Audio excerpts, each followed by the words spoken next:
Bonjour à toutes, je reviens aujourd'hui pour un tag et comme vous l'avez vu dans le titre, il s'agit du tag Confession d'une youtubeuse.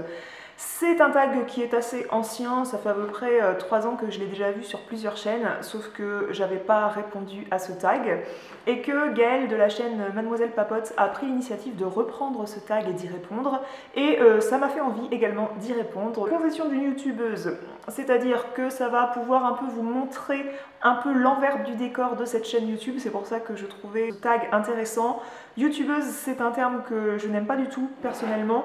Je me considère davantage blogueuse que youtubeuse. Le blog explore davantage de sujets en plus que ma chaîne YouTube qui est plus un support pour faire des vidéos beauté, en fait parce que vous présentez un maquillage sous forme d'article, c'est pas toujours explicite. Vous présentez des produits terminés sous forme d'article, ce serait une forme un peu déplaisante je trouve, et il se trouve que j'adore écrire, donc c'est quand même le support blog que je préfère avant tout. Pour autant, de toutes les façons, j'aime pas trop le terme youtubeuse. Je préfère dire que je suis une fille qui fait des vidéos sur YouTube que le terme youtubeuse. Je sais pas pourquoi ce terme m'irrisse le poil un petit peu, mais je sais pas, je me fais pas à ce terme. En tout cas, il s'agit d'un tag où je vais un peu répondre à des questions qui vont vous permettre d'en savoir plus sur l'envers du décor, les coulisses de cette chaîne. La première question est: combien de temps passes-tu à filmer et à éditer tes vidéos? Alors, je passe un temps fou à faire cela. Bien que, comme je vous disais, mon support préféré c'est le blog et du coup je ne publie pas des vidéos hyper régulièrement. J'ai pas une vidéo tous les mercredis, une vidéo tous les vendredis, donc de ce fait je ne filme pas régulièrement. Combien de temps ça me prend de filmer une vidéo et combien de temps ça me prend d'éditer une vidéo, ça dépend parfois de la vidéo.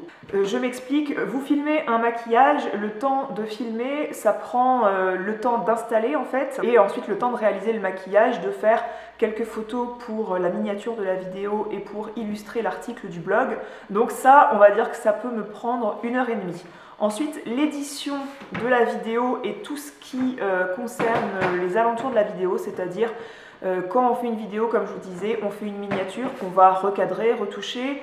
Enfin, retoucher, je me corrige pas les défauts du visage, c'est pas ça, c'est plus en termes de recadrage, la luminosité, tout ça. Ensuite, on liste tous les produits, soit dans la barre d'infos, pour moi, je les liste dans la barre, enfin dans l'article du blog correspondant à la vidéo. Je vous mets les liens des produits que j'ai cités dans la vidéo. Je vous rédige un article sur cette vidéo pour une introduction en fait à la vidéo. Et quand on frappe à la porte, comme il vient de se passer, ou quand mon fils se met à pleurer, ou quand j'allaitais et que tout d'un coup il voulait téter, je pouvais tout d'un coup filmer une vidéo en 3 heures, alors que si j'avais été toute seule et tranquille, ça m'aurait pris 1 heure. Pour une vidéo parfois qui met 10 minutes, il y a peut-être 3 heures à monter en fait la vidéo. Je m'explique, c'est-à-dire que par exemple quand j'ai fait la vidéo une journée dans ma peau, ça a pris une journée on va dire à filmer cette vidéo, mais après pour monter, assembler les choses bout à bout, faire la voix off, etc. ça m'a pris vraiment un temps fou. Je dirais que cette vidéo m'a pris peut-être 45 heures à filmer, monter, réaliser l'article, tout confondu. Voilà, pour synthétiser, je dirais que je passe 5 heures par semaine peut-être à filmer, 4 à 5 heures, et que je passe à peu près 8 heures à monter. Question numéro 2, es-tu dépensière ou l'inverse? Alors, je pense qu'aucune fille qui fait des vidéos sur YouTube, surtout des vidéos beauté qui impliquent qu'on ne vous présente pas le même fard à paupières pendant 3 ans, eh bien, je pense que toute fille a répondu qu'elle était dépensière. Pour autant, j'essaye de faire attention, c'est ce que je dis à mon amoureux, parfois, si tu savais tout ce que je me retiens d'acheter, tu m'accorderais un peu plus de félicitations. Mais c'est vrai, non, j'ai un budget quand même, mode, beauté, tout ça, plaisir, qui est assez important tous les mois. Pour autant, je ne fume pas, je ne bois pas, et on ne fait pas des sorties de fou tous les mois. Rappelez-vous, j'avais investi dans un Kakebo pour un petit peu visualiser par où passait mon argent. Je vous invite à aller voir cet article, je vous mettrai le lien en barre d'infos. Question numéro 3, quand te sens-tu le plus inspiré pour filmer? Je dirais un peu tout le temps, j'ai pas vraiment... moi, il faut que ça vienne un petit peu dans l'impulsion, c'est-à-dire il faut que ça soit vraiment de l'improvisation. J'ai tendance à pas trop préparer les vidéos. Parfois, je vais être inspirée par une fille qui a fait une vidéo, qu'elle soit américaine, anglaise ou française, et je vais un peu reproduire la même chose à ma sauce. Toujours de l'inspiration et pas de la copie, bien sûr. Parfois je pense à un sujet dans ma vie de tous les jours, par exemple comme le sujet que j'avais fait, comment intégrer son chien dans sa vie de famille, parce que c'était mon quotidien et que je me suis dit tiens, si je partageais ça avec mes lectrices, avec mes lecteurs. Voilà, et après ça vient par exemple quand je vous fais des vidéos Stella Dot, si on sort une nouvelle collection, bah bien sûr je vais vous faire une vidéo dans la foulée. Ça dépend un petit peu des envies du jour, de la motivation du jour, de ma disponibilité du jour et de, voilà, de ce qui me passe par la tête. Question numéro 4, qu'est-ce qui te met à l'aise pour parler devant ta caméra?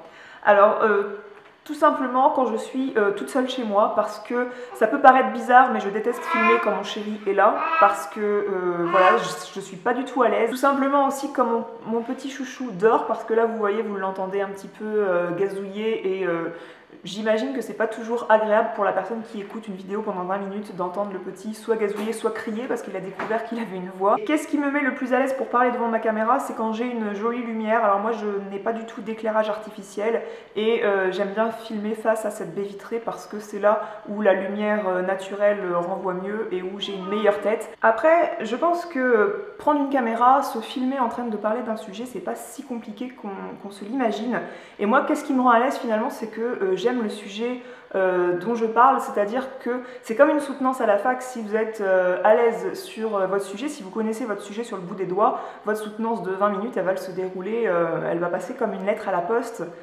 Et là c'est pareil, j'aime le sujet dont je parle de ce que j'ai envie de parler, je suis pas forcée, je me force pas à faire une vidéo quand j'en ai pas envie, surtout. C'est ce qui me met à l'aise, je pense, de parler devant une caméra, et vous pourriez être des milliers d'abonnés sur ma chaîne, vous n'êtes pas réellement en face de moi, donc forcément ça me met plus à l'aise. Question numéro 5, quelle est ta pire habitude make-up? Je dirais sans hésiter, quand j'ai entendu cette question, je me suis dit, la pire habitude que j'ai, c'est même la pire honte, c'est le bordel qui règne sur ma table à maquillage quand je me maquille. J'ai tendance à utiliser un pinceau et le mettre sur la table, et puis tout d'un coup ils vont s'empiler sur la table en étant sales.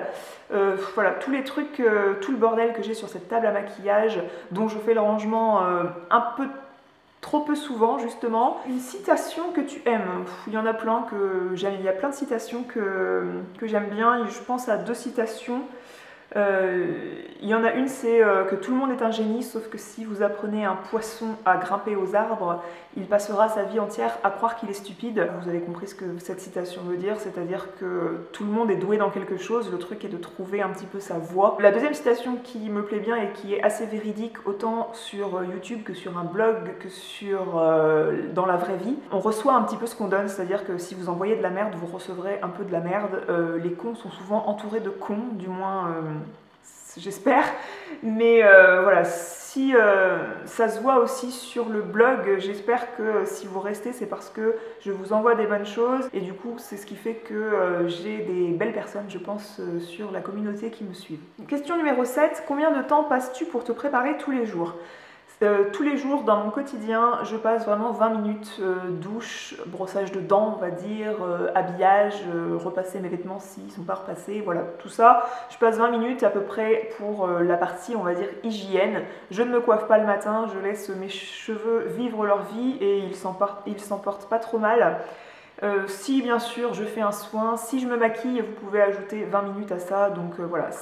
Avec maquillage, je pense que je mets 40 minutes à me préparer. Question numéro 8, quelle est ta vidéo préférée sur YouTube? Alors il y en a des milliers des vidéos que j'ai bien aimées et je me souviens certainement pas de toutes malheureusement.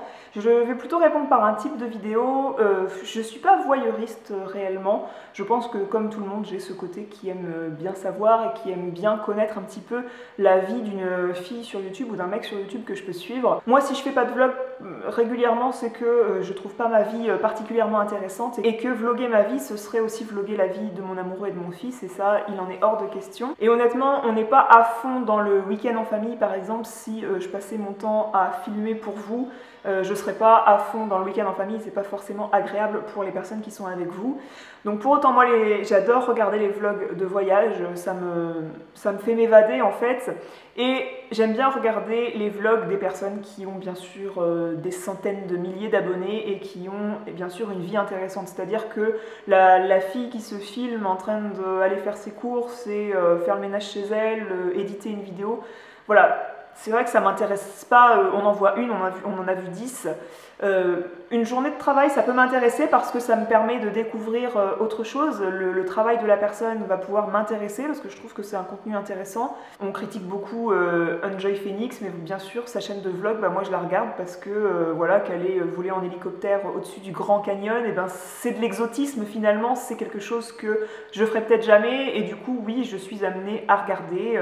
Voilà, je suis un mouton peut-être, mais bien sûr, elle fait des choses qu'une personne lambda ne fait pas, donc bien sûr c'est intéressant à regarder. Voilà. Sans aucun doute, oui, je vais répondre que les vidéos que je préfère c'est les vlogs, et j'adore aussi les vidéos découvertes et favoris beauté, mode ou lifestyle ou séries, livres. J'adore également regarder les vidéos livres, je compte vous en faire prochainement parce que je me suis remis à lire et que j'adore ça et que j'ai envie de partager mes lectures avec vous. Question numéro 9, quelle chaîne mériterait plus d'abonnés sur YouTube selon toi? Ma chaîne à moi peut-être. C'est vrai que d'un côté, je suis pas dans la course aux abonnés personnellement, et je trouve ça un peu déplorable, celles qui sont et ceux qui sont dans la course aux abonnés.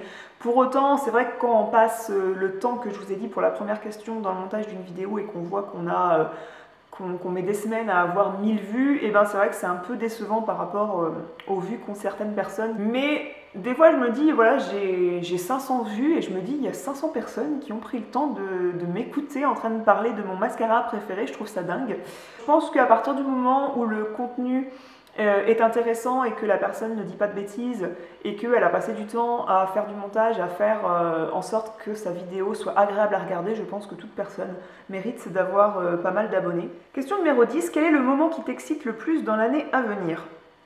Je trouve que cette vidéo elle est un peu hors sujet avec le tag les confessions d'une youtubeuse. Enfin, c'est pas le concept de l'envers du décor que je vous ai dit au départ.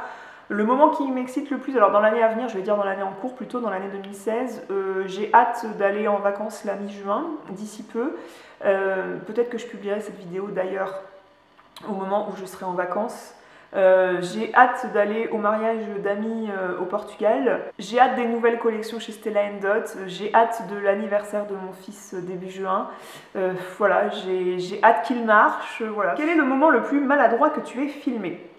Je pense à plusieurs moments et je me suis reconnue dans la réponse de Gaël parce qu'il m'est arrivé moi aussi où mon fils s'est mis à crier parce que, comme je vous ai dit, il découvre qu'il a une voix et que je lui ai crié dessus en disant « Oh non mais arrête, mince !»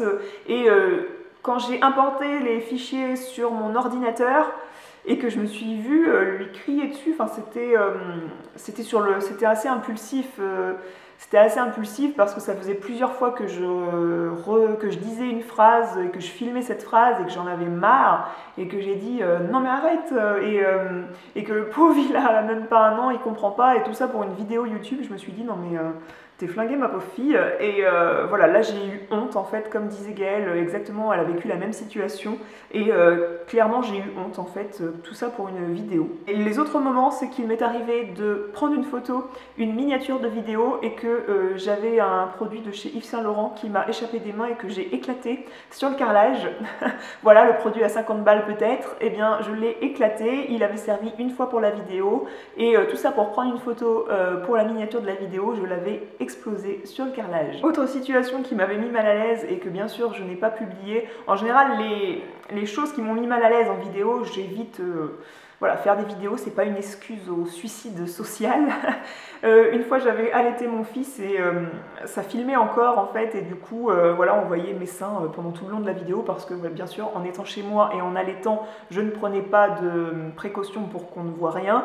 Et du coup, sur la vidéo, voilà, on me voit ranger mon sein dans mon et mon coussinet d'allaitement dans mon soutien-gorge d'allaitement. C'était. Question numéro 12. Combien de temps te faut-il pour préparer une vidéo? J'aime bien avoir les ongles vernis et être maquillée pour une vidéo, donc rien que ça peut prendre, avec le séchage du vernis, ça prend 1h30. Après, je prépare pas mes vidéos, c'est-à-dire qu'il m'est arrivé très peu souvent de noter des choses sur un cahier où je note vraiment les grandes idées, mais voilà, j'aime bien que ça soit spontané, donc je prépare pas vraiment. Là, bien sûr, j'ai fait un imprimé écran des questions, donc ça prend 30 secondes à préparer. Après, je me maquille par exemple quand je fais des vidéos maquillage, je me maquille ici parce que la lumière, là où il y a ma coiffeuse, n'est pas aussi bonne qu'ici. Donc bien sûr, il faut que je ramène toutes les affaires, ça peut prendre un quart d'heure parce que pour rien oublier à ramener ici sur un plateau, ramener un miroir, etc. ça prend du temps. Que portes-tu pour ce tag? Alors non, je ne porte pas un pyjama, je ne porte pas un bas de pyjama, mais croyez-moi, comme toutes les filles sur YouTube, ça m'arrive très souvent d'être hyper bien apprêtée en haut et d'avoir un pyjama à carreaux en bas.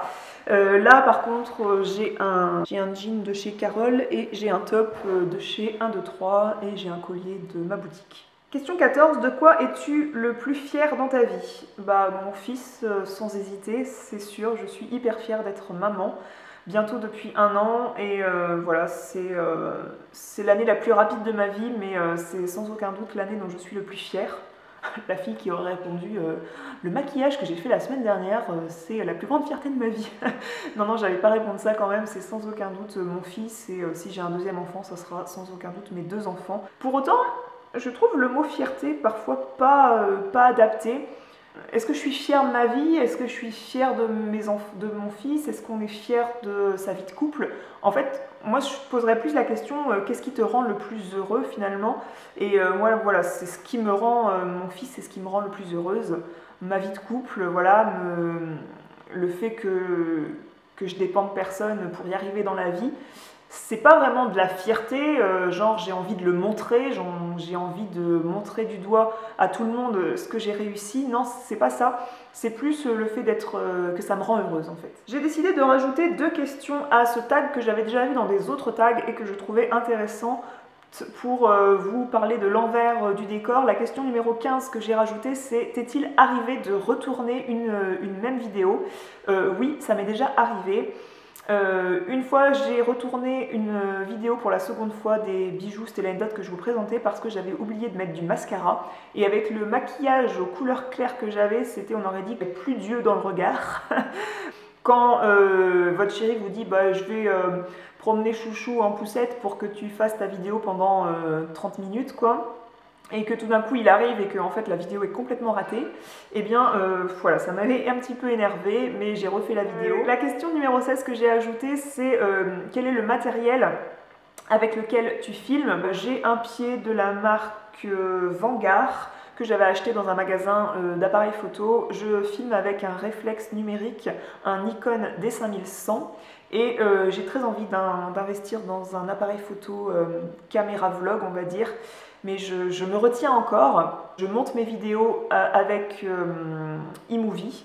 J'ai très envie d'investir également dans Final Cut Pro, mais voilà, toujours question de moyens financiers. J'ai un iMac et un MacBook Pro pour toute l'édition des vidéos et l'édition des photos. Je prends également mes photos avec le réflexe et je les recadre et j'ajoute la mention biendansapeau.com avec Photoshop. Voilà, mon blog est édité sur WordPress. La question numéro 17 que je rajoute, et je vais vous renvoyer dans un article et sur l'à propos du blog, c'est qui prend tes photos en fait, qui prend les photos de ton blog et des vidéos. Alors tout ce qui est photos de vidéos, photos de produits de beauté, c'est moi qui les fais, et tout ce qui est photos d'articles mode où je vous présente un look en fait dans sa totalité. Il y en a des nombreux articles comme cela sur mon blog. C'est vrai que sur la chaîne je parle davantage beauté, mais je présente souvent des looks sur mon blog en photo, et c'est soit mon amoureux, et il arrive que ce soit ma sœur maintenant. Et si vous voulez en savoir plus sur comment se passe tout ça, je vous renverrai vers l'article l'envers du décor